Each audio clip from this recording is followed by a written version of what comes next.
Year Level 3. I'm Dr. Hannah Labajo Pagaduan, and the picture on the left is Dr. Jed Reyes, who is our assistant coordinator. The instructional design for Medicine 2, the students are trained to apply basic and clinical knowledge skills, professionalism, and deductive reasoning in the diagnostic and therapeutic management of common medical disease conditions in the Philippines. So this includes understanding the pathogenesis of these conditions, their epidemiology, prevention, and early detection, diagnosis based on a thorough clinical history, complete physical examination, and when needed, ancillary procedures, interpretation of laboratory and ancillary procedures, and planning and delivery of comprehensive management of cases. So basically, the flow of our lectures will be based on this instructional design. So kindly tell your classmates they can log in now. The IT service has already um, troubleshoot and can accommodate additional number of students. Okay, so basically when you came from your medicine 1, your second year, mainly physical examination, di ba? Ang focus of your lectures. So now we will focus more now on your clinical knowledge. So in terms of pathogenesis, we will be focusing on diagnosis, primary diagnosis, differential diagnosis, diagnostics, and management already in preparation for your clinical clerkship and your internship and for eventually for the board exam. So for the plenary lectures, it will be conducted via Zoom. It will be every Monday, 8 to 10, and Tuesdays, 3 to 5 p.m. Delivered live or pre-recorded, synthesis and Q&A at the end of the session. And there will be a short formative quiz. I will talk about this quiz later on. And then all lectures to be uploaded to Vimeo. So as much as possible, I'll try to upload it within the same week, if not until the following week. Asynchronous lectures posted in Canvas, and the links for this will be posted in the announcement section. So this will be the flow of the lecture schedule for the whole school year. So the first period will consist of lectures involving clinical reasoning in rheumatology, oncology, toxicology, allergology. For the second period, infectious disease and dermatology. The third period, gastroenterology and hematology. Fourth period, cardiology. Fifth period, pulmonology. And for the sixth period, it will be endocrinology and nephrology. So the students are required to complete the evaluation of a faculty, lecturer, or facilitator after every lecture or SGD. This will be coordinated by the department through the class president or liaison officer. So to the presidents and the LOs, kindly remind your classmates every lecture to evaluate the faculty lecturer for feedbacks. No, we will be collating that feedbacks, and it will be discussed at the latter part of the school year with regards to the delivery and the content of the lectures. No. For the examinations, we will have 6 long examinations, cumulative per semester, first to third. I think with Dr. Castillo, ganito rin po yung gagawin natin no, from second year. So fourth long exam, 100 items. And then second and fifth, 110. And then the third and sixth, 120 items. So for the first and fourth, ang coverage niya yung first and fourth long period. Pagdating ng second, 110 items, 100 items from the second and fifth period na topics, then the 10 items will be from the previous long examination or from the previous period. Same goes with third and sixth long exam. 100 items will be coming from the third and or sixth long examination topics or period, and then the 20 items will be from the previous topics. So there will be one final examination, first to sixth period topics, 130 items. Questions will be reviewed and MPL set by the Test Quality Assurance Committee and lecturers every examination. No? So this MPL set will be evaluated prior to the examination and will be discussed later on once the feedback and the final scores have been posted. So for the examination, the minimum passing grade is 75% based on the MPL. Questionnaires will not be returned to students after the examinations. The actual questionnaires will be shredded after 2 weeks. So for makeup, long exam, and for OSCE, kasi there will be OSCE, it can only be done within 2 weeks after the exam. Failure to do so would mean an incomplete grade for the school year, and student can take the examination the following school year. So we'll talk about in detail in regards to the makeup examination after this slide. For the feedback, it will be posted in Canvas after the promo board meeting. This will be usually done, it will be within the 2 weeks from the time of the examination. Kasi na-encounter ko last year is tinatanong pa rin sa amin kung kailan lalabas yung scores, hindi pa nagpo-promo board meeting. So usually, what happens is there will be a promo board meeting first and then we will post the grades, the exam grades. Only difficult this school year, only difficult items will be posted with the rationale for the answer. Not all of the items will be posted in the feedback. So hindi siya live or pre-recorded. Ipopost namin yung file in Canvas. Tapos yung mga items that will be included are the difficult items only. So students who wish to clarify other questions may do so using the discussion board up to 1 week after the feedback. Kasi there will be issues discussed, no? For example, there are certain items that you want to clarify, and you can message me via Canvas or post it in the discussion board so that the other students can also raise their concerns. So for missed exams, for unexcused absences, makeup fee is charged depending on the type of exam missed. No makeup fees shall be charged for examinations missed due to excused absences. Attach necessary paperwork, your medical certificate, proof of hospitalization, death certificate, etc. So ito, within 2 weeks lang to. You are allowed to take the missed examination 2 weeks after the exam. So for example, meron kayong clinical condition that prohibits you from taking the exam within that 2 weeks time, lapse na yon. Next school year nyo na siya i-matitake. So whether may excuse absence kayo, within 2 weeks dapat make up nyo na yung exam. Otherwise, next school year na. Okay? Submit excuse letter to the department head. So that's Dr. Zarina K. Beltran with appropriate attachment.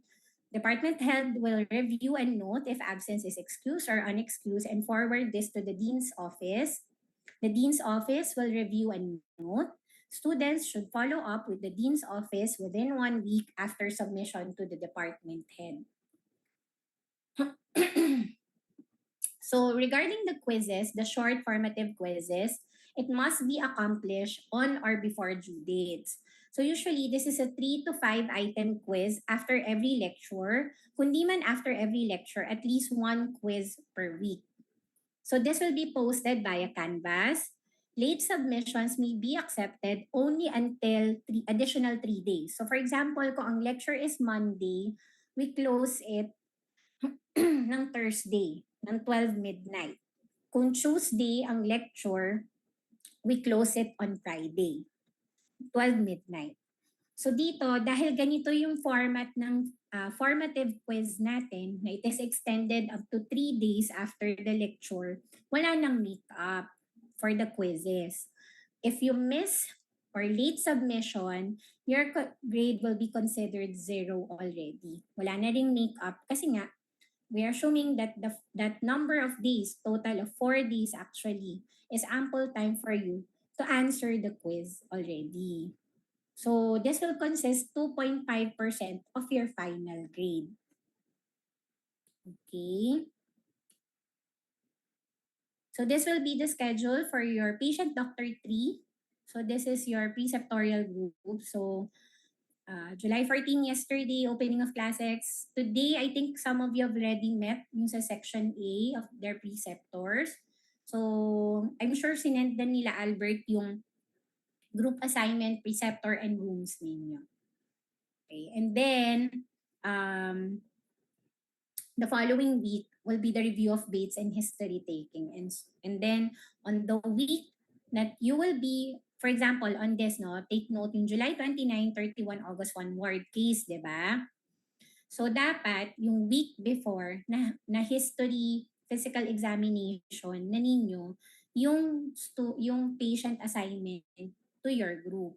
So dapat during July 22, 24, and 25, na-interview nyo na yung patient. Anyway, I'll discuss this further on. And I will also post this PowerPoint slide and the lectures in Canvas. So for the PD3 preceptorial classes, we utilize rubric grading for student performance, including attendance, level of engagement, behavior, and preparation, and the written report. Written report required for both ward and subspecialty paper case can be individual or group report depending on the preceptor. Maximum of 4 students are allowed to interview our ward patients and examine the patient during the ward work time. Subspecialty paper cases will be sent a week prior to scheduled preceptorial class, and you will discuss this on the assigned date of preceptorial session. So what's new for this school year is that 2.5% of your final grade will be based on your written report. So for ang basis ng preceptors ninyo for the written report will be at least 3 written reports. They will choose either ward or your subspecialty paper case, and usually they will grade the latter part, the latter part of the semester submitted written report. Yun magiging basis for this for the grading. Kasi yung especially now yung mga first few sessions ninyo or first few cases will be um, to get a feel of what are the expectations from you in terms of writing down the patient's history, physical examination, as well as your impression, diagnostics, and management for the patient. So at the end of the first semester, you will have one-on-one formative OSCE with your preceptor. This is non-graded. Last year, we did 1, 2, 3, 2, 3 cases per student. So the mechanics will be disseminated a week prior to its schedule. At the end of the school year, there will be a summative OSCE with your current preceptor. This will be again one-on-one, which will be part of the assessment. Ayun ako nakakalimutan. Teka. Sige, I'll later on mention it. So yun nga, 2.5% and then at least 3 written reports will be used per semester for the evaluation of your written report per sem, per preceptor. For the EPA grading, so this will be a rubric for grading of performance in preceptorial class. Kasi di ba ang preceptorial class, the PD3 is no longer part of your final grade. So this will be a pass or fail, but there will still be a grade in person per student so that we have an objective assessment in terms of terms of assessing our students if they will pass or fail the course. So if the student will fail, clinical examination will be done by the following. For example, this is for the OSCE kasi, di ba? For the OSCE, the first attempt will be the preceptor. If you will fail the initial OSCE, this is the summative OSCE ha, sa last na to. Around May. May namin kinonduct yan this year. May, end of April, May. So sa second attempt, yung course coordinator, yung magme-make up. And then the third attempt will be the chairman or the vice chairman. And then the fourth attempt, it will be a panel. Pero last year naman na nangyari, hanggang course coordinator lang naman, nakapasa na rin naman yung mga nag-makeup examination. Okay? Pero pag mag-makeup exam kayo, if you fail the initial summative OSCE, you need to also pay for the makeup fee sa department. Okay? Tapos, unless na lang you have an excuse letter for not being able to attend the summative OSCE. So, you don't need to pay for the makeup fee. Tapos, your grade for the preceptorial will be converted to alphabet or letter equivalent. Especially this is for, I think, mga scholars, no, who are maintaining certain grade to maintain their scholarship grant. So this will be the grading system. So 75% yung long exam. So per exam, 12.5% siya. Then final examination, 20%, quizzes, 2.5, written reports, 2.5. For the non-cognitive, this is your preceptorial. Patient doctor 3 preceptorial class is pass or fail, but your preceptor will use a rubric in terms of grading. And again, it will be converted to letter equivalent, especially for our scholars. For OSCE, pass or fail lang din yan, but there's also rubric grading for the objective assessment. Then written reports, it will evaluate at least 3 for each student per semester, 2.5% of the final grade. So comparing it from last year, wala tong 2.5%. So wala tong 2.5% ng written report. Dati 5% lang, 5% na yung quizzes. But now, we have split into quizzes and written report. Total of 100%. Sorry, I forgot to post. Sandali lang Pause lang muna tayo kasi I need to stress the importance of this one Wait lang.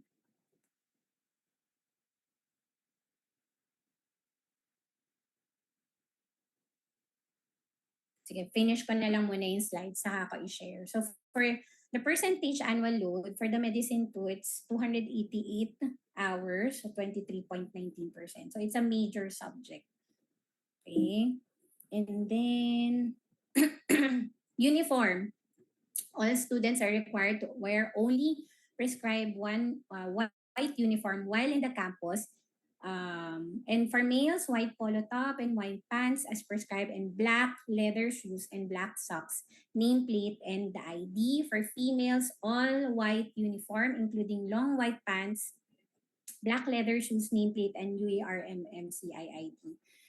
I have to stress this out kasi last year, I noticed some of the students while in their precept class, they are wearing rubber shoes for females and male students.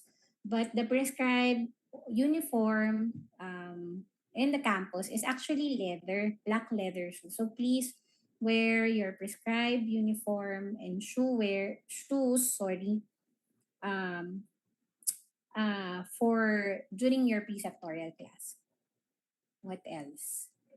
Yun lang. Attendance and participation in online curriculum delivery, submission of quizzes, examination and participation in virtual classroom activities will constitute the attendance of the students.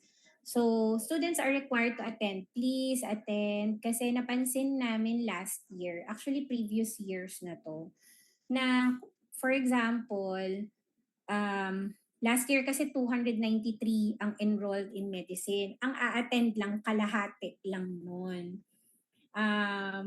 Please attend kasi that is considered already that you should be attending the actual time, yung prescribed time of the lectures ng Medicine 2. Yung iba kasi nagre-rely yata na pinopost na lang sa Vimeo. Pero still, it is part of your attendance. And you must turn on camera or video Missing 20% of total number of hours of a course through unexcused absences is failure due to absences. And that includes online or the online plenary lectures. Okay, thank you. Pero wait lang. Pause lang sandali kasi meron akong i-share. Ay, nawala pala yung sharing ko. Sorry. Pause muna ha. May hahanapin lang akong file kasi ito yung bago for this school year. Hindi ko pala nasama sa slides. Okay. Kita niyo yung file? Kita niyo ba? No po. Yes. No. I know. Sige, wait lang. Kasi naka-pause. Okay. Eto, nakita niyo na? Yes po. Okay. Okay. So, for this school year, kasi... Moni. Ay, kindly turn on mute muna. So, for this school year kasi, the College of Medicine is implementing the student portfolio for entrusted professional activities. So, the entrusted professional activities is divided to motor and cognitive EPAs. So, yung motor EPAs are your skills that eventually leads to answer for you to accomplish within your time in the medical school. And that includes, for example, insertion of Foley catheter, putting in your ECG leads, what else? How to get your capillary blood glucose using your glucometer. So that's your motor skill. So most of the EPAs that falls under the third year or the medicine 2 is cognitive. Pag cognitive kasi may interpretation na siya. So wala tayong mga forms for the cognitive EPA, but throughout your preceptorial classes, you are expected to learn the following. So these are the cognitive EPAs. During the course of Medicine 2, students will be able to do the following. So that includes interpretation of liver function test, ABG interpretation, CBC, BMI interpretation, cardiac markers interpretation, endocrine test, tumor markers, hepatitis test, rapid tests such as your HBV, NS1 for dengue and PPD, interpretation of synovial fluid analysis, interpretation of your urinalysis and renal function test, make differential diagnosis, prescription writing, and blood pressure interpretation. So ito, incorporated to, obviously, kung mapapansin nyo, itong mga activities na to, magagawa nyo to during your preceptorial class and during your ward work time. So bakit natin hina-highlight to ngayon? Kasi this school year, we will allow yung ward cases for the students to get access on the initial labs, ECG tracing, and the X-ray plates of our patient. So ano ibig sabihin nun? When you get the labs, the ECG tracings, and the X-ray, whether it's chest X-ray, abdominal X-ray, foot X-ray, there should be an interpretation on your end, which will be part of your report. Kasi tinitrain natin kayo to learn the basics, no? Yung X-ray, at least yung mga X-rays, no? Especially yung mga chest, yan man yung common sa atin, abdominal X-ray. And also the interpretation of this following labs. Kasi part siya ng competencies ninyo as a general physician. So what will happen is that if you have a ward case, yung week na to, ward case. So the week before, pupunta kayo sa medicine ward, nakapost dun yung patient assignment ninyo, and then you interview, you do your physical examination, and then I will assign one of the medical residents to give you a copy of the initial labs, ECG, tracing, and X-ray plate of the patient. Then dapat during the discussion sa ano natin, discussion during preceptorial class, kasama doon yung pag-interpret dito sa mga labs na to, as well as giving your primary impression, differential diagnosis, and the management of our patients. Naintindihan? At least now, eto take note, ipopost ko rin to sa Canvas para alam niyo. So what I suggest is that you start reading on it. No? It can be found in your Harrison's internal medicine textbook. Especially, ano ito, yung mga nasa first part to, yung mga interpretation, yung mga algorithm ng mga signs and symptoms, may mga interpretation of the labs. So, I suggest you start reading ahead. Lalo na kung nakatapat na siya dun sa period na yon. For example, interpretation of liver function test. Diba sa third period natin, gastro ang topic.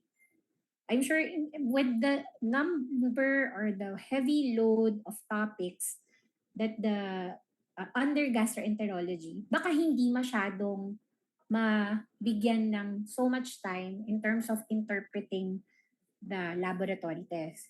So I suggest, since alam nyo na one of the competencies nyo yun, read ahead of time.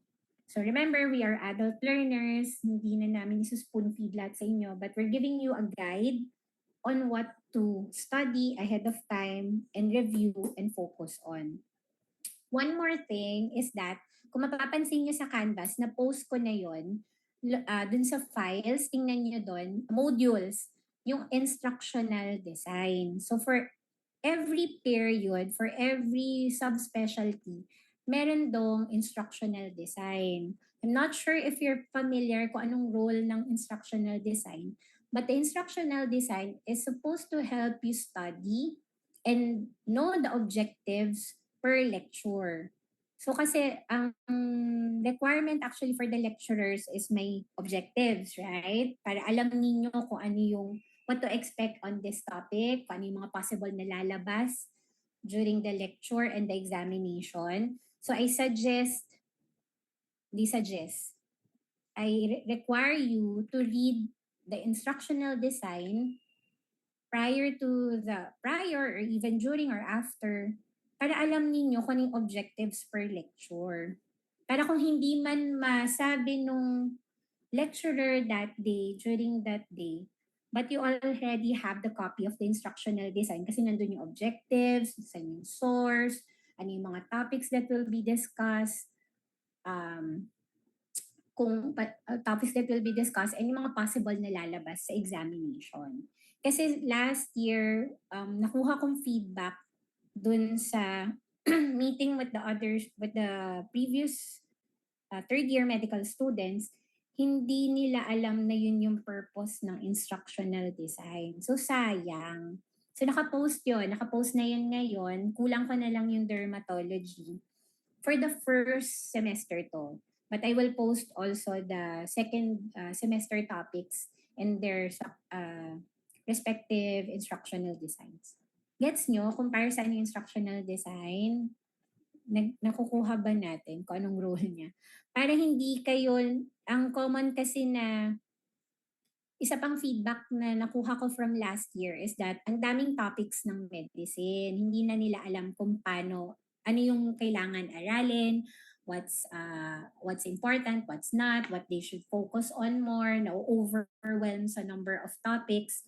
So ang goal namin with the instructional design is that alam na ninyo kung ano yung dapat yung aralin, i-focus on reading and studying na at least alam ninyo by the time the examination comes. Okay? So yun pala yung ano. Tapos ano pa? May questions? May questions kayo? You can raise your hand and type in the chat box kung, ayan. Is there going to be a set of rubric for the cognitive written reports? Yes. For ward and paper case, ipopost ko rin yan, yung rubric for ward case and subspecialty paper cases. In our Medicine 1 experience po kasi written reports are part of non-cognitive only, and feedback is highly based on our precepts preferences. Yes, there will be, I will post also the rubric that will be based on. Pero ang laman basically nun is yung differentials, kung sa differentials and yung management. Naka-unpublish. Okay, sige, sige. I-open ko ngayon. Hindi pa naka-cam, hindi pa naka-on cam, considered as absent. Kung na-disconnect for a few minutes. Try to reconnect. Pagka na-disconnect kayo, kasi usually ang lectures ng medicine 2 hours. So, ang ano kasi dyan, dapat ma-secure, kung alam nyo ng unsecured yung, ano ninyo, yung internet connection, try to find a secured connection. For example, punta kayo ng UE, sa library kayo mag-attend, or kung hindi talaga kayo makaka-attend, please submit an excuse letter.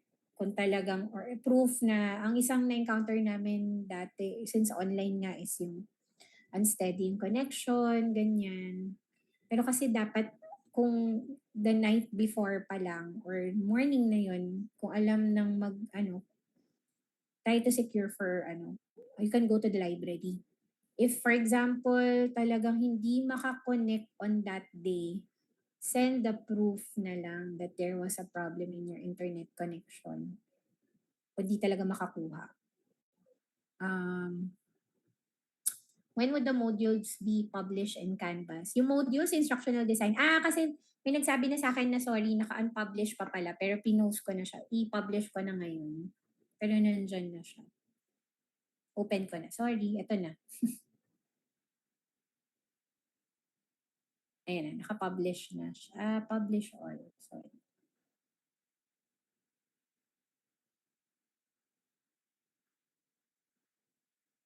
Kaya ni-check kung naka-open. Ba't hindi pa rin na siya?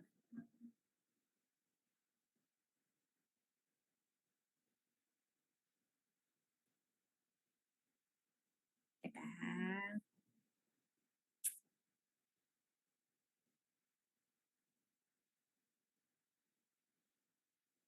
Sige, ayusin ko yan. Sorry. Open na? Okay, thank you. May question pa kayo? If you have, tas ano pala, grade consultation is allowed a week after posting of grades. Tama ba? 1 week. So for example, nag-promo board na, nag-post na kami ng grades, nag-post na kami ng feedback. You're allowed to seek grade consultation with me, the course coordinator, at least a week after the grades are posted. Pero may pinopost din actually ang promo board, di ba? Using your code. It depends. With regards to the written reports, it depends on the preceptor. If individual or by group. So, halimbawa, by group niya ginawa sa inyo, din yung group, yung dun sa grade nyo dun sa group paper na yun yung grade nyo para dun sa lahat. Depends na lang on your preceptor kung yun yung gagamitin niya for the written report grade. Kasi ang sabi ko sa mga preceptors, at least 3. So, sinama na namin siya dun sa final grading ninyo. That's 2.5% of your total grade. Kasi last year, wala talagang grade, wala kaming any form, incorporate any means for including the PD3 in the grading. Yun yung yata yung parang problem or concern ng other students kasi parang they're attending the preceptorial pero wala namang grade, pass or fail lang. So parang hindi, ano ba yung proper word? Kumbaga parang they're doing the bare minimum, some of the students, no? Para lang mapasa. But remember that you have to take this course seriously, especially the PD3 kasi dito na yung clinical application ng theoreticals na natutunan nyo for the past 2 years, no? So, it is more difficult, overwhelming yung topics, but I hope yung instructional design will help you find a parang system on how to narrow down your narrow down the things that you need to study. Kasi ang dami nga kasi nga namang topics, di ba? So most naman, don't worry, most ng mga topics or that will be included in the examination, the items included in the examination, mami-mention naman yan sa lecture. Tapos kung hindi man, halimbawa mag-cite yung lecturer ng study or journal or clinical practice guidelines,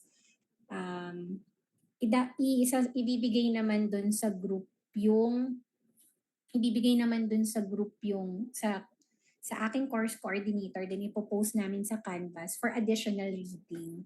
That will be if it will be included in the examination. So most of the time naman, hindi naman kumukuha ng questions na hindi na sama sa lecture. Unless na lang binigay sa inyo additional reading assignment pala, ng lecturer. Any other questions? Ay, sumasakit yung ulo.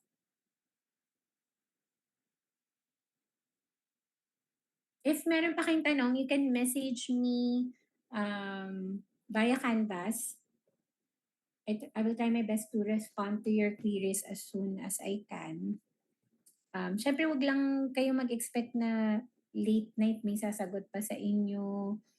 If you have concerns, you channel it through your liaison officer or presidents, and then they will, the LOs or the presidents will relay those concerns to me or to the department.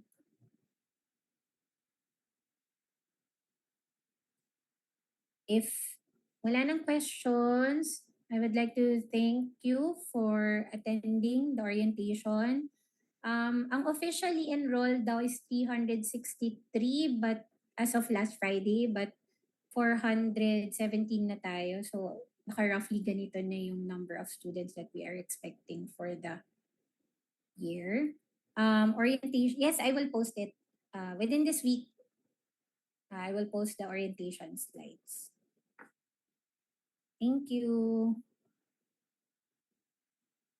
Thank you, Doc. Thank you.